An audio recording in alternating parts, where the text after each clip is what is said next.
Hi,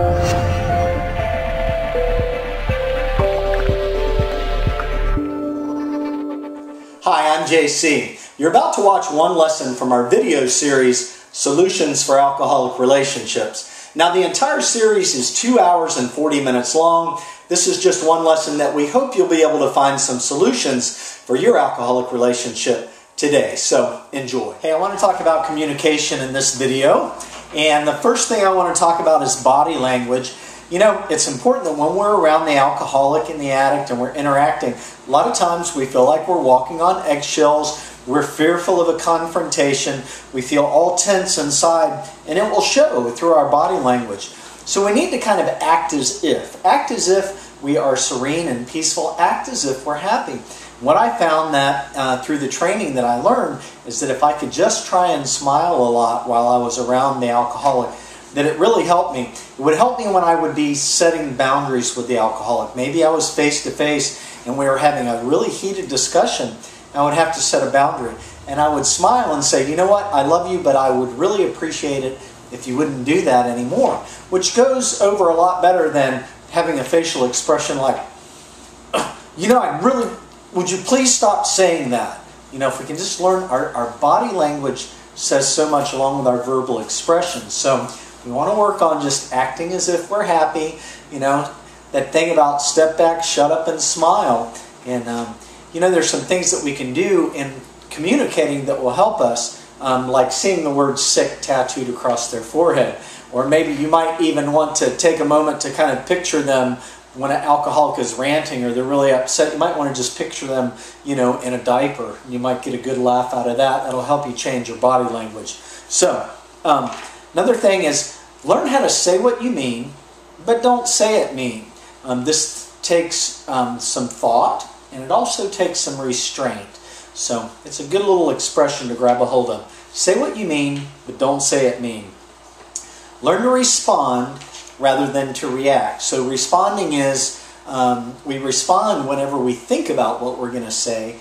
That's how, when we journal, we learn about those buttons that the alcoholic is pushing to cause us to react. Once we begin to recognize what those buttons are, we see the alcoholic using this various tactics where they try and start an argument with us, and we can respond differently. We're not reacting to defend our character, we're responding to set a boundary and asking the alcoholic not to do this or that. So, all right, learn how to respond rather than react.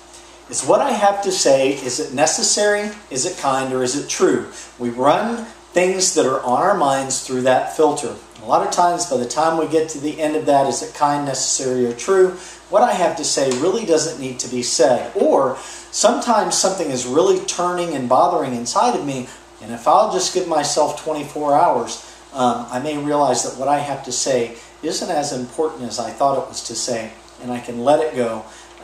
That's another thing. How important is it? Ask yourself, how important is it? What it is that's going on.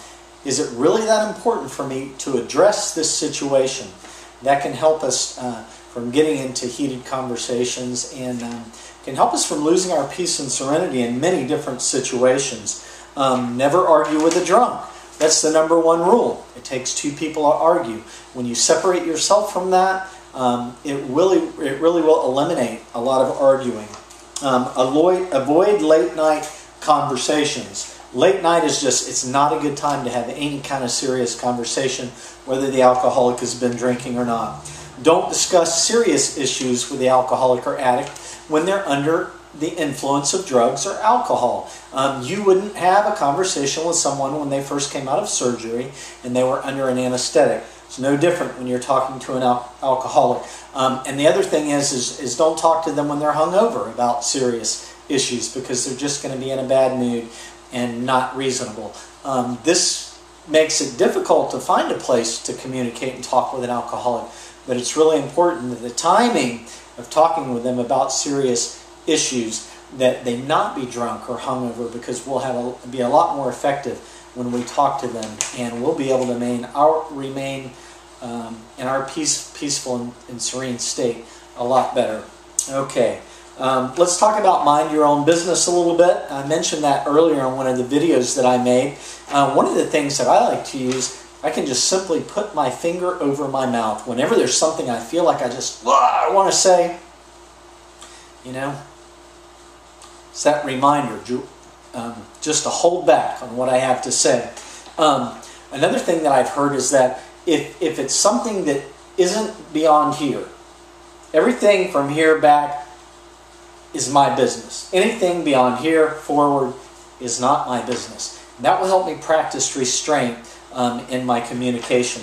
Another thing that I've heard is that if it's not within my hula hoop, it's not my business. So it's all a part of that thing about me keeping my side of my life intact and letting go of the alcoholic and addict and letting them go on their own path. All right, I want to share with you some verbal expressions. I know I've shared prior to about trying to get some armor on, you know, so that the things the alcoholics say to us, that they don't affect us. And I gave this illustration that once we begin to get that protective armor on and we feel stronger, it's like we have that helmet with a big protective shield, and we lift that shield and we just say, I'm sorry you feel that way, and we close the shield, and then they say something else out of anger or rage, and we lift the shield and we say, well, that's your opinion, and you know, we close it back down. So let me give you some responses that will help you to not react in a negative way, help you to maintain more self-control.